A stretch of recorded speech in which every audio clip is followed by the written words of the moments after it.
action. I can't get no call to action, but I try, and I try, and I try.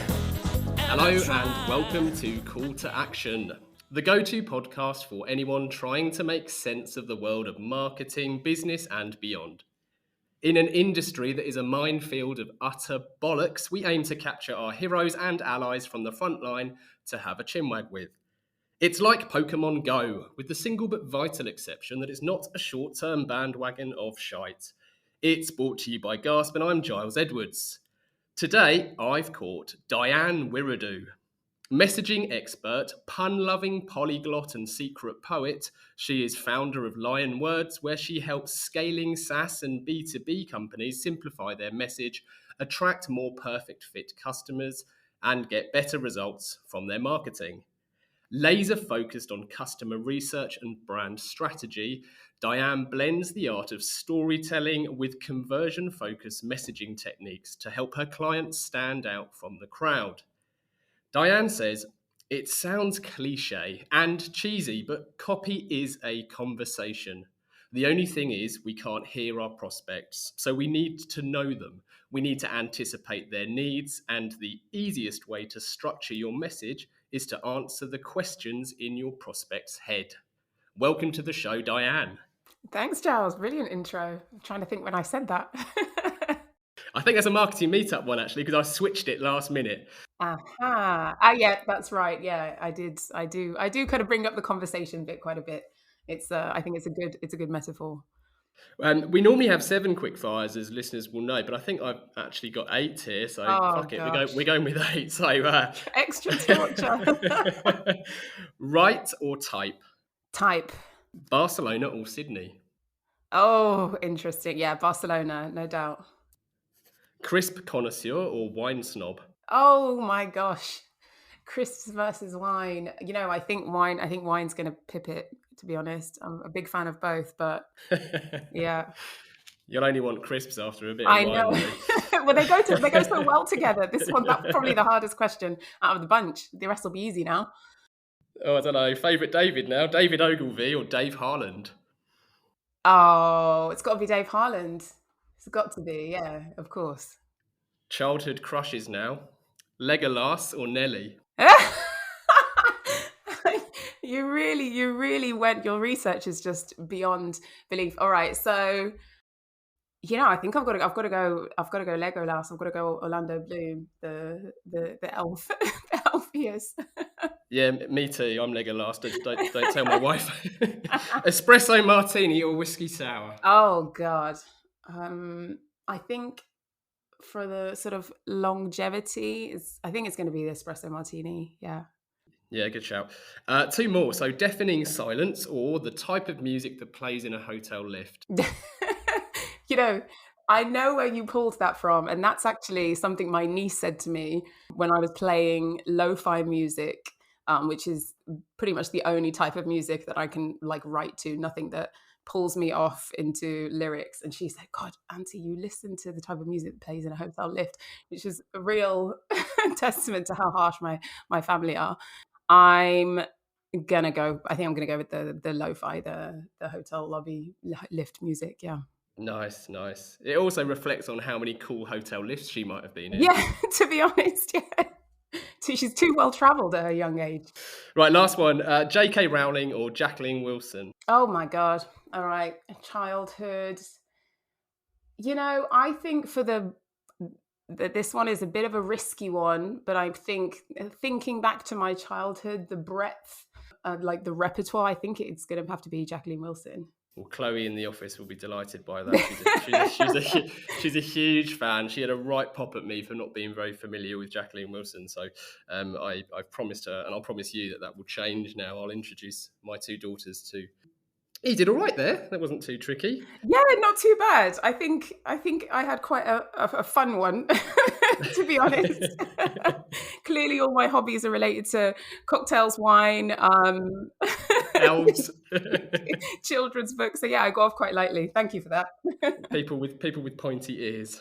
Lovely. Right, so listen, we to start the show, we always like to celebrate the weird and wonderful ways that guests have ended up where they are now. So if we go right back to the beginning, what was your first ever job? And then what was your first proper copywriting job? Ooh, interesting. So I think my first ever job, it's quite hard to kind of go back into the archives really, but I think I did kind of a one week or 2 week stint doing some silver service waitressing. I don't know why it was so short. I'm not sure if I gave up or it was just a short-term thing. But the first kind of job that I had for more than a week was actually at a supermarket. So my first job was in a local co-op. So if anyone who doesn't know, it's a local supermarket in the UK, stacking the shelves. So I didn't even have the kind of sexy cashier job where you could like sit, chat to people, handle all the cash. I was like stocking the dairy and fresh produce aisle, basically. So that was my first job at like the age 16, worked there for a year. And I actually really enjoyed it, like hard graft, but it was good fun.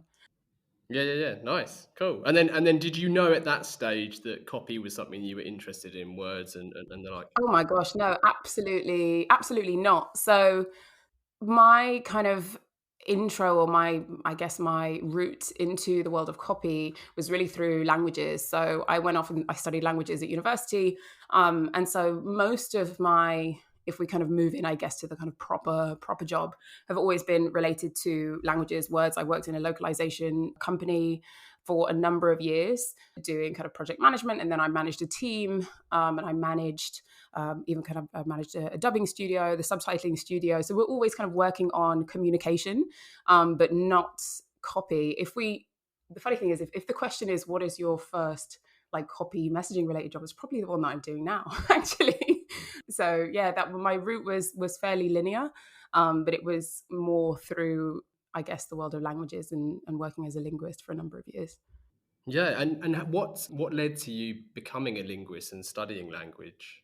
So I loved languages, like even from a really early age. I was one of those kids where at like the age of 11, 12, 13, like I just was like, great, love languages, loved learning French, Spanish, loved English, hated all of anything that had numbers. So I hated the sciences, hated the maths.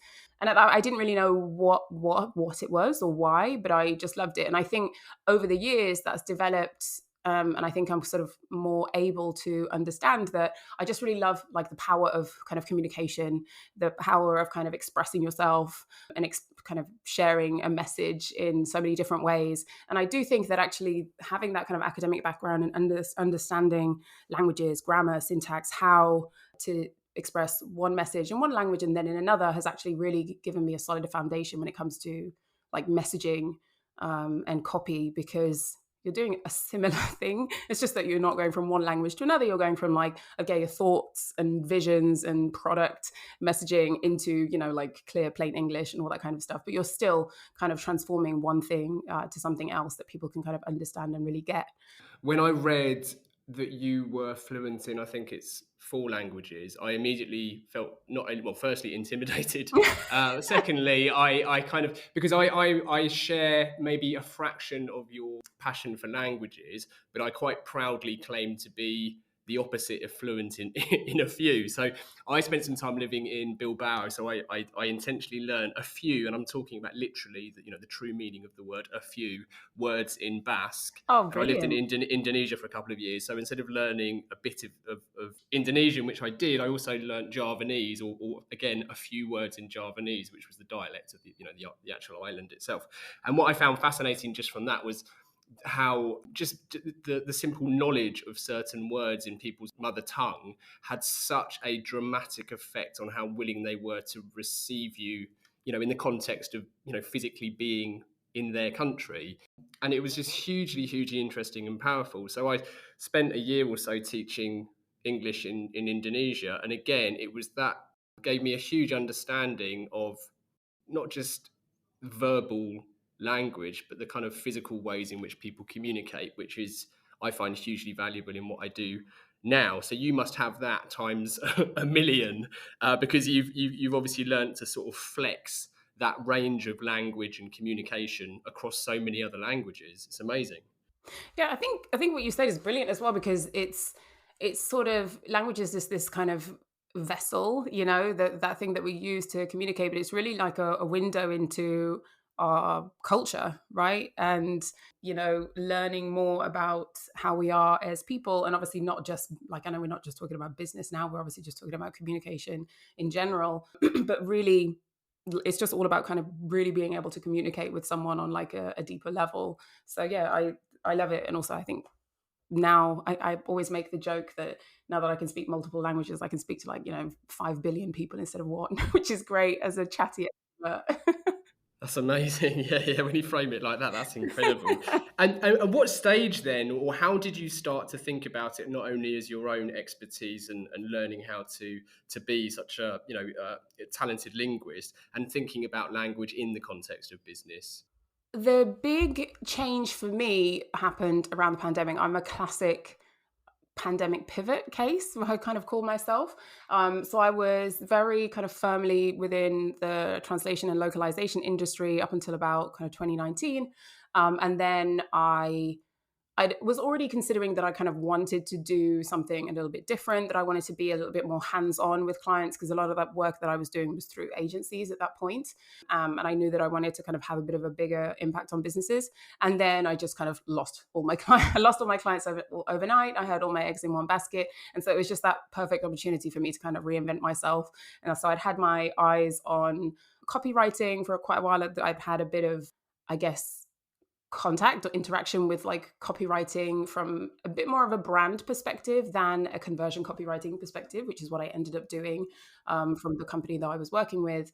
And so I just said, right, I'm going all in. I think there was just a day when I said, right, I'm a copywriter from now on. And then I just went all in on learning about the world of copy and content and what it meant, and kind of just really shifting my focus. And I guess that was the beginning, really. It's kind of the rest is history. I don't know if that's a good explanation of the story, but that's what it felt like. Really. Do you know what? I find that sometimes I ask questions that in my head make complete sense, because I wonder when a transition happens. And even the way I asked you the question, it probably assumes that there's a significant event or a one-day thing that led to you thinking, oh, I'm now going to think about this in the context of business, not just life in general. But it's things that you can't ever separate things that kind of cleanly. So it makes sense that it would have been a gradual thing. And there's nothing wrong with having a pandemic pivot, especially if it led to where you are today. So that's wonderful.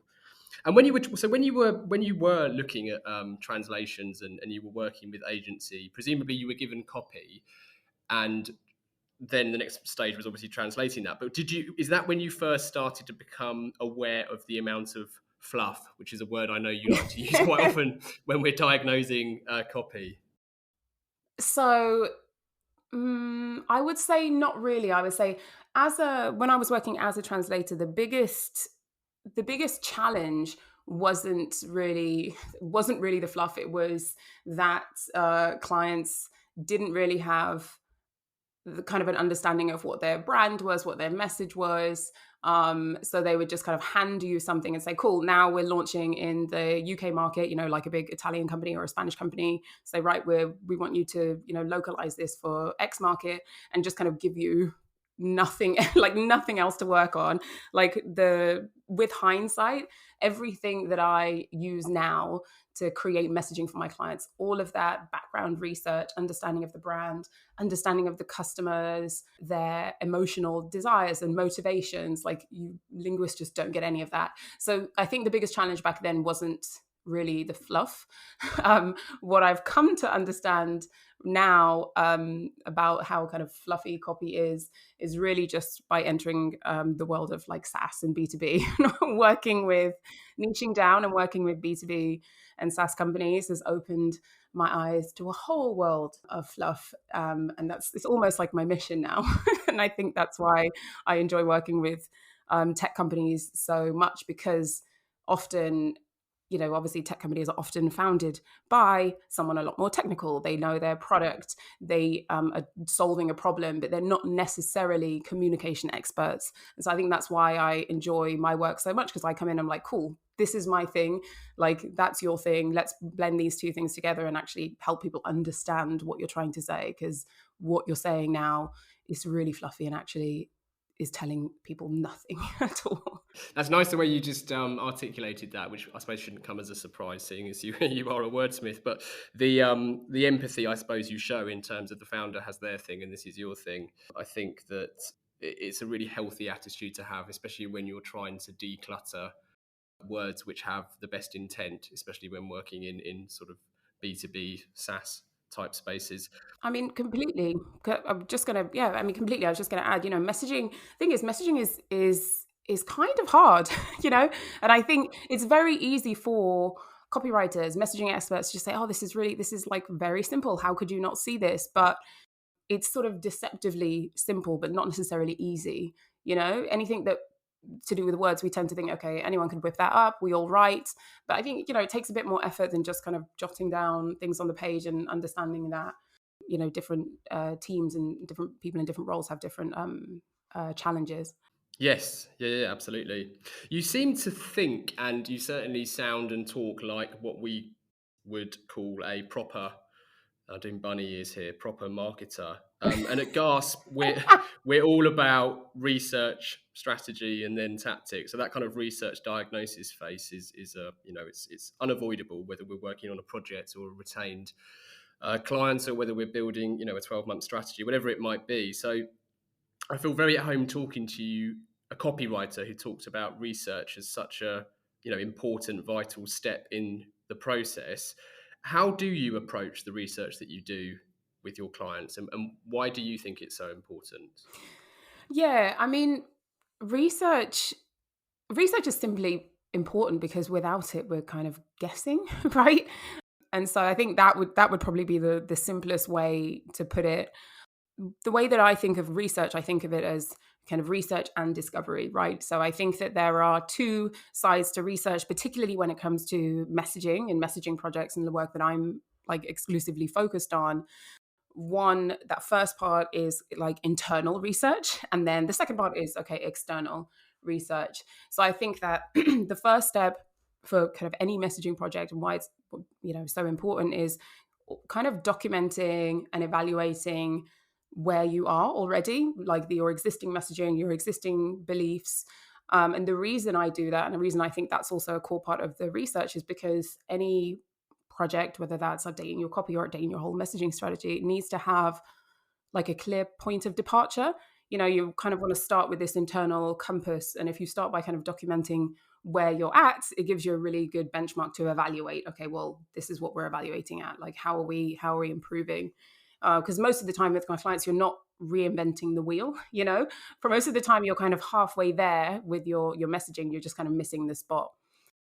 And then that second piece, your big piece of research, is really kind of validating messaging with the market. So customer research and also competitive research. And I mean, the reason that that's so important is because, your messaging is not about you. It's about your customer, right? Your messaging, your copy, it all has a function, and it should speak to your customer. It should solve their problems, and it should express and articulate the value of your product in a way that your kind of customers understand. And I think there isn't, there's no way to create messaging that's really going to resonate if you don't have any customer research as part of that process. Yeah, no, I couldn't agree more. Well said. Do you find it? Do you find the research phase, your research and discovery phase, do you find that something that you find yourself justifying, or at least selling in with clients and having to justify it, or do you see it more as just your default standard approach to putting pen to paper? So I think I'm quite lucky that I don't find myself really justifying the research part of a project. And I think there are a couple of reasons for that. One, I think I do a very good job of clearly explaining my process, and that research is a huge part of that. I say it, the first conversation I have with clients, I talk about it all the time online as well. So it would be very surprising if you came to me and said, hey, can we just like crack on with the project without any research? So yes, I think that's one reason that, I talk about my kind of framework. I've also talked about this kind of 4-step messaging framework: research, ROAR, so the raw framework: research, opportunity, assemble, and then review. And obviously the first R is research, so it's always brought up. And then I think the other reason why I'm kind of lucky that I don't have to justify it so much is that I think I'm working with clients who also kind of understand that it's the route that they need to take to get the outcome that they want. I think sometimes we can throw around the word research, which is very useless, a bit unsexy, and really research is just a means to an end. What we actually want is like customer insights. We want to have messaging that resonates. And I think if you talk too much about the word research and not the outcome of the research, that's probably where you can get a bit stuck. What do you think of buyer personas? Ooh, how much time do we have? as long as we need. So, sometimes I'm always kind of wary of kind of talking about buyer personas because I tend to just go in and trash them. But I do need to set a bit of context, I think. Traditional buyer personas that are very heavily demographic based, that don't tell you much about your ideal client or your audience's emotional behaviors, their jobs to be done, their desires, are absolutely useless. Like if your buyer personas have a name, firstly, they have just a job title, or even worse, it says kind of, companies with 500 employees. Like this is the type of those are kind of red flags for me of traditional buyer personas that are not really going to help. Again, the context of messaging and copy, right? Because I'm always kind of speaking from that perspective. Now, on the other side of things, you could say that perhaps some of the research that I gather and the things that I produce are kind of very close to a buyer persona. But what I actually put together is I kind of put together a synthesized document of findings, which are all based around customer motivations. They're around pains and problems that customers are feeling, around triggers, around hesitations, needs, desires, all those kind of things. So I think if you're approaching buyer personas from this perspective, that you have psychographic data, not just demographic data, then they're useful. So I think that was kind of a diplomatic answer. No, I think it was diplomatic, but also I think it was bang on because you said prior to me throwing you that slightly unfair curveball, you said that research as a means to an end is fine, and I think that I find the similar answer would suffice for what do you think of buyer personas, I suppose, because it kind of depends where it leads to, doesn't it? But you're right, it's the same with any type of segmentation work that I see. People can fall into the trap of slicing these segments up with the bluntest of knives, or even forks sometimes, the mess they make of it, and whether it's using demographic data and just creating a segment of people that are age 40 to 45, whatever it might be, does then have you questioning the effectiveness. But I think buyer personas just tends to be one of those bigger holes that people can fall into, one of those bigger traps too easily. I mean, I've definitely said in the past, throw your buyer personas in the bin. Like I've definitely been known to say that. But I think I think it's necessary to have a bit of context behind that, because not everyone is doing buyer personas in that way. But I just think that we need to evaluate how we're using them, what's the goal, and if the data that we're putting out is actually helpful particularly for messaging, for copy. If you're handing buyer personas to a copywriter, but it doesn't say anything about, their kind of why they buy, then it's not helpful. I remember working with a big multinational brand who despite their scale and the size, the whole geography of the company was vast, but despite that, they still were very much founder led, and the founder had a few, I suppose, problems accepting the fact that he wasn't representative of the market. And I remember in that instance, they had created some buyer personas. And whilst the personas themselves you could probably tear to shreds, it at least was very successful in the founder and his senior management team understanding quite clearly that the buyer persona wasn't them. And actually, as a kind of means to an end there, you've actually overcome a huge obstacle whilst perhaps doing something that might, you could arguably do better. So I suppose, context dictates everything, doesn't it, in that regard? How do you make sure you do your customer research right? If we assume that people can do buyer personas fairly wrong, how can people do it better? Yeah, that's a great question. the way that I look at customer research for the purpose of optimizing or revamping your messaging or for copy is that you really kind of want to go out there and speak to existing customers to better understand how they think, how they feel about your product, your service, so that you can kind of gather voice of customer. I think that's kind of the key goal of customer research, particularly in copy and messaging, is understanding and having a bank of those words that your customers use to kind of describe your product, but also describe that whole journey of kind of interacting with your product or service as well. So what was going on before? How was the customer journey in that kind of discovery process?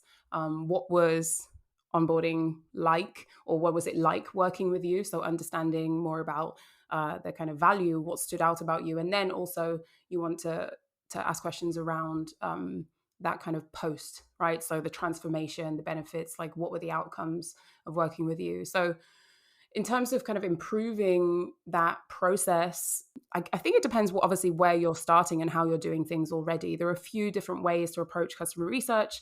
A couple of quick and kind of easy methods that I like to use are, one, my favorite is interviews, because I don't think you can beat conversations with customers. There's just something so different about actually kind of talking about your experiences rather than like filling in a form. And also, I think 5 or 10 conversations will beat like 100 survey responses. So conversations are definitely a great place to start if you can. Sending out customer surveys as well, very well, I guess, worded and structured. You want some open questions. You don't want leading questions. That's a great option if you have a huge bank of customers. So I don't know, maybe if you're running an e-commerce, and you can have a huge amount of quantitative data as well as qualitative, then I think surveys are a great idea. But you can also kind of do things like review mining and kind of looking at the reviews that your customers have been leaving as well, and using those to also get an insight into what people are saying and how they think about your product. But definitely for my kind of B2B and tech clients, the thing that I really use a lot is customer interviews. Yeah, no, I like that. I share what you're saying about the significance of an actual, unfiltered face-to-face interview with customers. I couldn't agree more, versus maybe quite sterile survey response, depending on, what your objectives are. I also find, and actually I wonder if you find it either an opportunity to expand what you do for your customers, or at the other end of the spectrum, maybe it becomes a pesky distraction of sorts. But talking to existing companies, whether it is about the initial onboarding or the experience of using that product or service, can also be like an audit of sorts for your clients, and it could throw up lots of areas of their business that actually could be better or could be tightened. So do you find it hard to stay on track there, or do you see that very much as part of the process of your research with clients to feed that all back? Yeah, I mean, I think it's kind of like a kind of killing 2 birds with one stone situation, because whenever I'm running customer interviews for my clients, there will always be some kind of feedback about the product that will come up, about the service. And I kind of dive into it. I ask them follow-up questions, but then I kind of park that to one side. So I kind of I note that down on like a different sheet, and I deliver that feedback to my client in a different way as well. Because like my focus is really just understanding the mindset, the motivation, really getting great language and a kind of understanding, I guess, kind of tapping into what can I pull out that will really better inform our messaging. How can we talk about the product in a way that's going to kind of better speak to these people? But of course, I think every single project that I do for a client, there is always some kind of positive feedback and there is always some kind of negative feedback. And I think it's also because I'm a third party. So often customers will be like, oh, okay, well, you know what, this thing has happened and I would love for that to be different. So I just kind of feed that back to my clients, and they can also kind of put that into their roadmap as well. Nice. Yeah. It's like an extra health kick, or kind of diagnosis, isn't it, at the same time? Yeah, exactly. And once you've done your research, then what are your next steps in then creating that messaging strategy? Yeah, so I mean, kind of post research, the next steps are really, one, filtering through those findings, right? So that's what I call the kind of opportunity phase of the project, which is kind of synthesizing all of those findings, creating a messaging map, which is really kind of making a prioritized list of themes, of messages, and then kind of really finding your focus. So kind of really narrowing down and focusing on removing and not adding, because the challenge with the research phase is that you have all these conversations, you have all this data, you have all of these different kind of avenues to go down, and it can be a bit overwhelming. So you have to kind of take a bit of a step back and look for the patterns. Like, what are the repeated messages that people have been saying? Has something particular stood out, or they've been calling us X and we've been saying Y, and there's an opportunity to kind of shift our messaging and resonate a bit more. So that phase is all really about filtering and kind of narrowing down and finding your focus. Have you any examples that you can share of insights that you've taken from research and then how that's affected copy that you've then written? Yeah, I mean, so I've just recently kind of wrapped up a messaging strategy project for a business messaging service, a really cool company based in Estonia, and they offer, if you ever have to do like 2-factor authentication, you receive a text message, they are the kind of company that handle all of that. And one of the challenges for them is that they were in a kind of very price sensitive industry, and obviously that's not a great kind of positioning play, and they really kind of weren't sure what to focus on in terms of their kind of differentiation and their strength. And they had a little bit of an inkling that not only the product that they deliver was a kind of key benefit to their customers, but also the way in which they kind of handle projects and kind of that personal touch that they offer as well. And so part of the customer research phase and speaking to their customers, one of the outcomes and the messages that kept coming up was this idea of them being, one, like super reliable, that the customers were able to kind of constantly rely on them, that this kind of element of trust was quite huge, that they didn't have to worry about their messages that they might do with other providers. And if you think about this, they're working with financial institutions, logistic institutions. They're working with kind of very demanding industries. And I can even remember one of the quotes, having a conversation with one of their customers, and he said, "Oh, I can sleep easy at night, like knowing that our messages are in good hands," which was just this such interesting, emotive, very kind of sticky phrase that they would never have thought that like a CFO or kind of technical engineer would have said, "I can sleep better at night." So part of the messaging strategy was really kind of leaning into this idea of like peace of mind, which obviously it's not always going to be top, let's say like top of page. We also need to talk about the features and what they offer. But as an overarching kind of messaging piece, that idea of trust and peace of mind was something that now they've kind of pushed to the top of their strategy. That makes a lot of sense. How much of that differs to, or how much is influenced by the competitors versus the voice of customer? Yeah, I think it's an interesting question, because finding out what your competitors are saying is important, but knowing to what extent it's important is a little bit more challenging.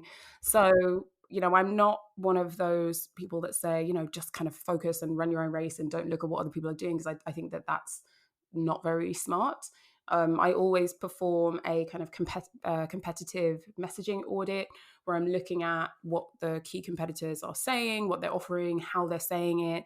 The reason being that your messaging doesn't exist in a vacuum, right? Obviously, you want to understand. Usually one of my clients' key goals is, okay, we want to differentiate ourselves a little bit. In order to do that, you need to also know what you're differentiating yourself from.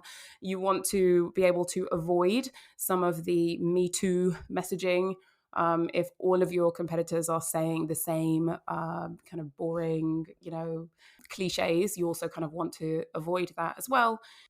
But I think that's kind of where it stops, right? I think it's just you want to look at what the market is saying so that you just have that awareness of what's going on, but your messaging, your copy should still be very driven by, number one, your brand, right? Who you are, what you stand for, what your mission is, what your focus is, what your customer promise is, what you're all about, your positioning in the market, and then two, really informed by your customers, which will be unique to you, and the way that you solve a problem for them will be very different than how your competitors do. So I think that's probably, you've kind of just touched on one of the, I'd say, kind of biggest mistakes potentially in early stage companies, is kind of looking around at what competitors are saying and blindly copying them. And that's like a huge no-no, and what really leads to this kind of sameness everywhere is everyone kind of really being lazy and forgetting that your focus should be on your customers, really. Yeah, I think, I suppose that's where I suppose when I said earlier about you sounding more like a proper marketer to me than exclusively a copywriter, it was partly for that very reason. And I find that a lot of what we do is advising clients how to stand out and be distinct, which of course only happens in the context of the market and the competitor set. So, we talk a lot about, being more party canon or whatever reference you might want to use for something that can stand out. And I'm also increasingly a huge fan of just, what Byron Sharp would call meaningless distinction. So actually just visually or verbally or through sound, just being distinct and memorable, almost without any real logic behind it necessarily, because we're all surrounded by so many pieces of comms every day. And actually, if you can just stand out and be remembered, you're kind of likely to perform better than most who, like you say, can fall into the trap of just copying what everyone else is doing and saying that sameness is rife. Yeah, definitely. And I love that. I might steal that from you. Time, weather, and... We interrupt this podcast to announce that we will never interrupt this podcast with ads. Ads that awkwardly nudge you to contact the pod's host Giles Edwards on 01189 952 007. Only the other day, some pod listening companies did just that, calling for guidance on strategy and brand identity. But we're not asking you to do that. Nope. Anyway, back to the show. And finally, brand purpose. Let's talk a little bit about brand purpose. What a load of fucking nonsense brand purpose is, yeah? Oh, the godfather of marketing, Mark Ritson, telling it like it is. Not what we were after. Hang on. It's done. I'm going to go to listener questions because this feels like a good time. Here we go. So, Diane, asking the general public for their opinion, be it on Brexit or boat names, is notoriously fraught with danger, but that's not stopped us. So I'm going to start with good friend, call to action alumni, quick fire question in that order. Dave Harland, aka the Word Man. So Dave has said, what's your go-to tip for really cutting to the chase, ditching the fluff and standing out when articulating the proposition of a really complex SaaS brand? Oh gosh. All right, Dave. Way to nice go. Easy one. Way to go with the hard questions, Dave. I was hoping that it was going to be like, the espresso martini or whiskey sour, which was an easy one to answer. I like the fact he's brought in ditching the fluff as well. Yeah, ditching the fluff. I mean, getting to I'm trying to think of a few tips, because I think that question sort of encompasses quite a big piece of the project, which is almost kind of how do you cut to the chase? How do you kind of simplify, get to the core of a message? All right, I think I've got one good tip. I mean, I'm kind of thinking in the context of, I work with founders and marketing teams who, they know their product inside and out. They know their customers, but somehow the message is kind of clunky. It's still fluffy. It's still a bit all over the place. And I think one great tip is just trying to imagine yourself explaining what your product does or what the company does, but to like your, 7-year-old niece, just to get yourself out of the funk of what, where you are, and get out, just ditch the jargon. Let's not talk in our kind of cliche B2B speak, and just really simplify and boil down what you do into a really simple sentence. And I think that's if we're thinking of like tips, that's a good place to start. And particularly if you're doing this exercise across a team, let's say you have the marketing team and sales and you have customer success, and you all do this together, it'd be quite interesting to see and then kind of analyze, okay, well, when we had to boil this down to its most essential thing, like what came up, and then I think you can kind of start kind of riffing from there. And sometimes those conversations actually end up being great copy. Not always, but sometimes the silliest exercises actually create gold. Yes. Yeah, that's a great tip. Well done. You responded to that massive curveball really quickly. And there is something about explaining something to a kid that just forces you to actually think, and you almost go through that. I mean, we've always had what we call the so what test, which is not. Well, at the time of coming up with it, when we started Gasp, whenever that was, 14 years ago, I remember thinking it was quite unique and original, but it's far from it. I think there's various versions of this that exist and predate my life, let alone my time running the business. But just constantly asking "so what" to an existing proposition just forces you to think. Well, I mean, because we do that, it means that this. Okay, but so what? And so like that, that's a brilliant. You have to do that, don't you? With kids, you have to have already sort of done that in your head.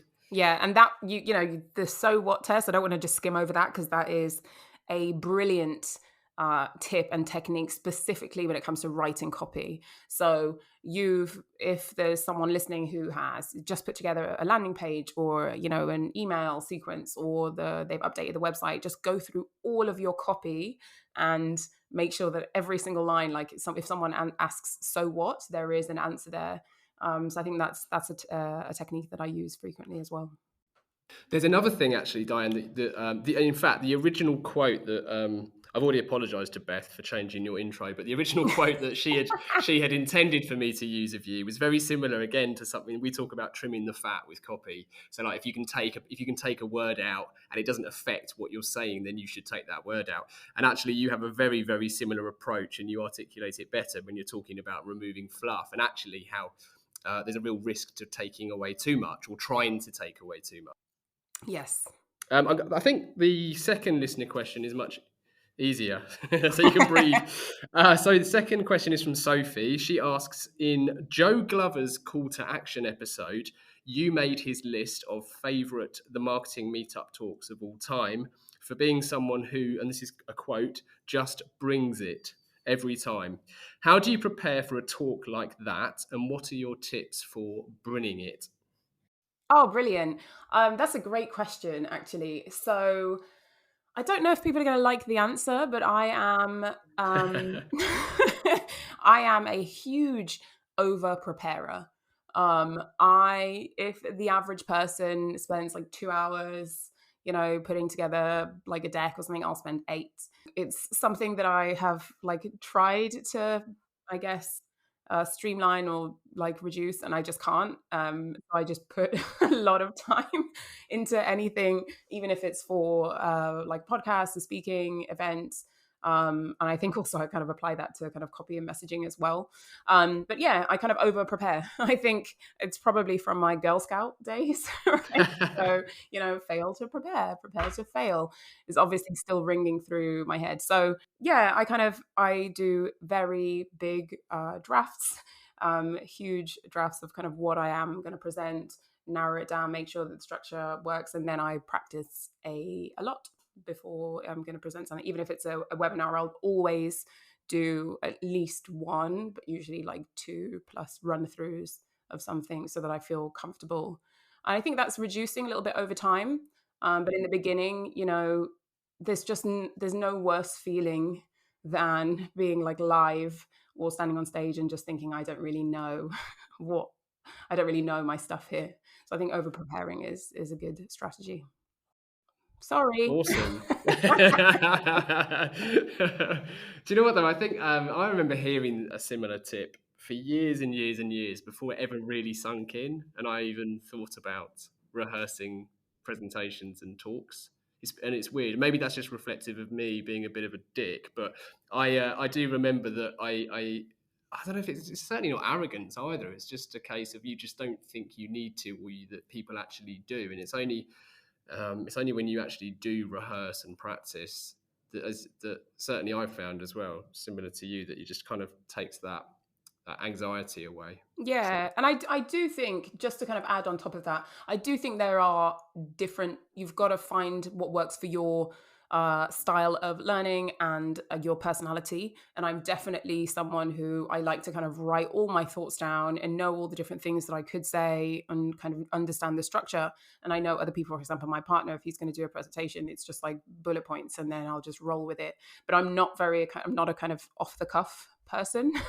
So I guess just find what works for you, but you'll never be mad at yourself for over preparing. Yeah, the other thing I find on a similar tone or topic is that don't ever also expect that the nerves or anxiety that you might suffer, you might not, presenting, don't ever expect that just ever goes, or that it's a thing that you can completely remedy and it disappears, because I think it can exist for very good reason, but it also isn't necessarily a problem that you need to overcome. I had the pleasure of talking to a stand-up comedian recently who's touring with, I won't say his name, but he's touring with a comedian who's very well known globally, and he was telling me that this person, prior to performing, and he'd done a few dozen gigs with him over the last few months, would routinely throw up in the bin on his way out to stage. Which I'm not trying to make light of that type of reaction, but it's just the type of nerves and anxiety that person faces every time they go on stage, and it's almost part of their routine to going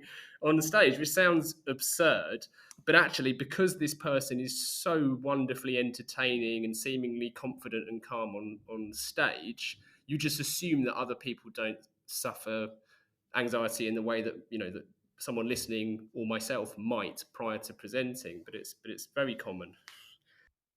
Yeah, and I'm also, that was very cryptic. Like, I want to know who it is, but I know you're not going to say. But I'll tell you after.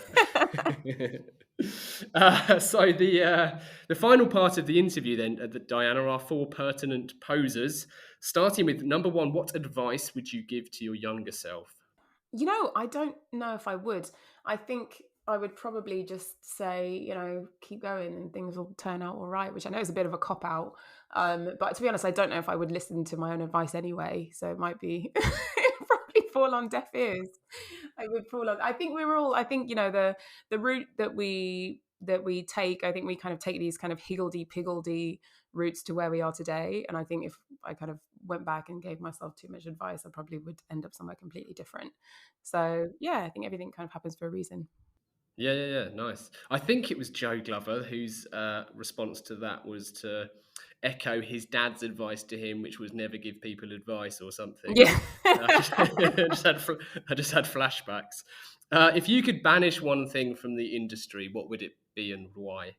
I actually haven't thought of this one, and now I'm really stumped. What would I banish? To be honest, there are a lot of things that I can hate, and I think maybe I'm just not in a sort of hating mood today. I think sometimes as well, it might be because you've said a few times on this podcast so far, you're like, oh, you kind of you sound like a proper marketer, and there is something that I have this kind of aversion to calling myself a marketer.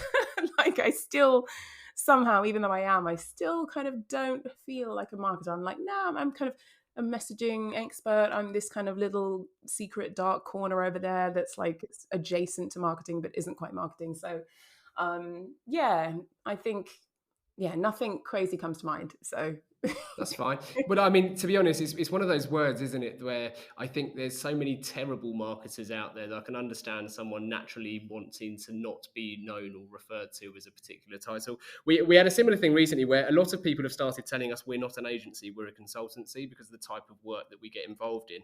But I over the years, I think 10 years ago, if you had said that to me, I'd have come out in a rash, because the word consultancy just kind of makes me feel uneasy. But I think also increasingly over time, the word agency has made me feel even more uneasy. So I think it's that kind of weird, certainly I think a lot of the public perception of Adland and marketing world would probably echo that sentiment, that people don't think very fondly of us lot in agency land.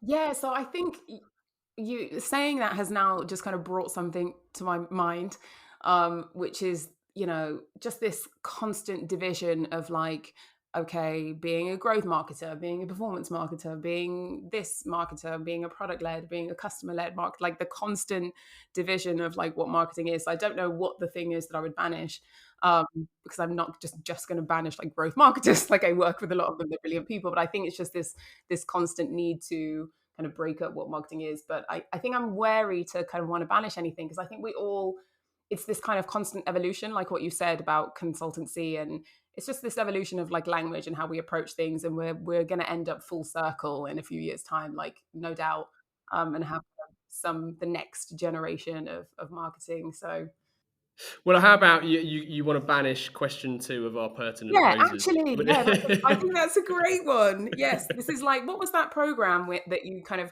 would pull a lever and something would fall in? Room 101? Room 101. Yeah, There you go. I'm putting your question into Room 101, mate. Nice. Nice. Are there any books that you can recommend to our listeners? Okay, that's easier because I'm always reading something.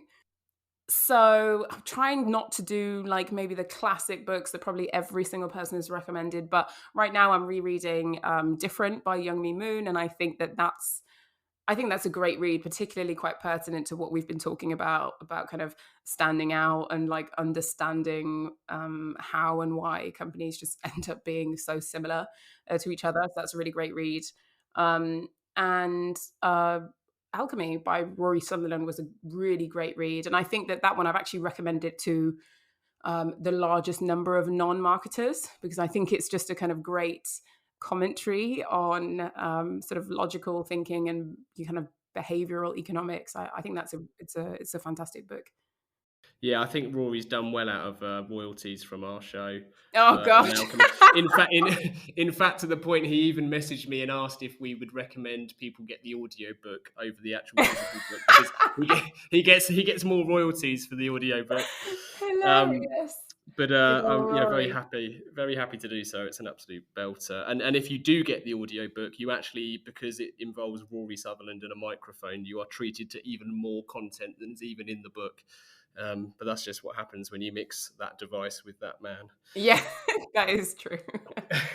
Are there any non-work related books? I'm surprised you haven't said Harry Potter and the Goblet of Fire. You know what? I am not a big fiction reader. I go through a lot of phases, but this current phase that I'm in, I think, has lasted like 4 years. So I think they're quite long phases. But yeah, I would actually still put Harry Potter on my top of the fiction. I don't think any book will ever surpass it. Every now and then when I get kind of bored of the marketing and kind of development and habits and behavioral books, then I'll just kind of Google like classic page turner thrillers, so I can just get engrossed in a book and like devour it in 2 days, and then I dive back in.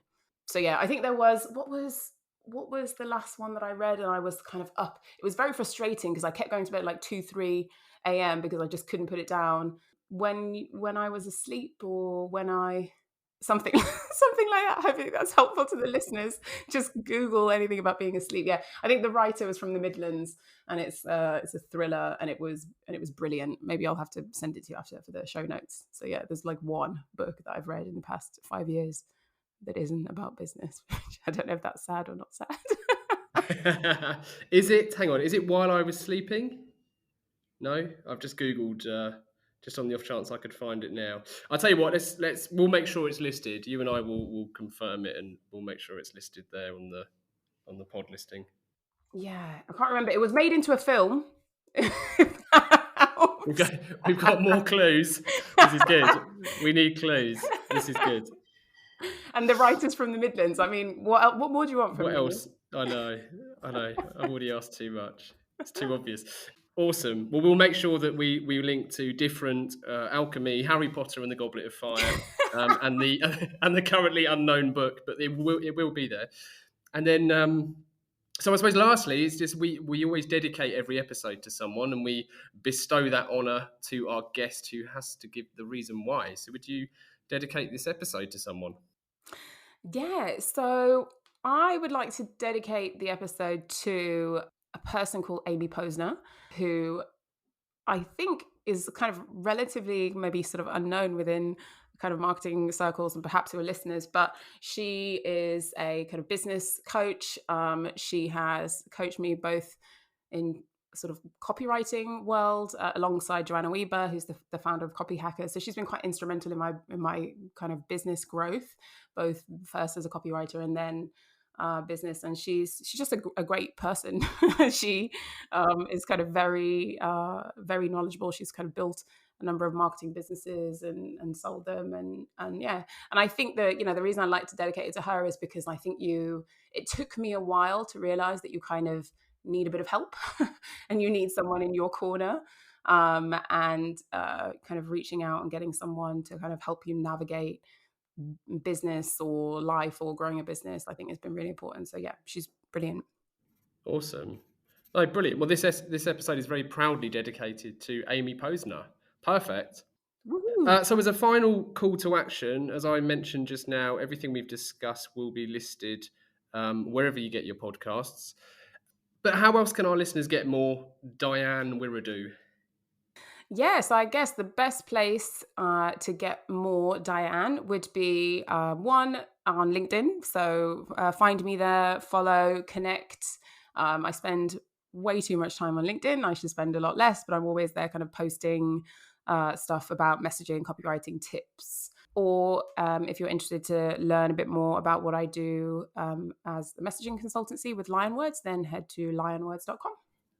Perfect. Well, listen, Diane, thank you so much for joining us. It's been a real pleasure. Yeah, thanks for having me. It's been a hoot, and not too bad with those quick fire questions. Apart from Dave, I'm going to definitely get in touch with Dave after this and say, what were you asking me such a hard question for? Yeah. Awesome. Finally, thank you to everyone listening. If you've enjoyed this episode, please do share and review the pod. Keep your questions and guest requests coming in. To get in touch, it's easy to find Gasp online or just email calltoaction@gasp.agency.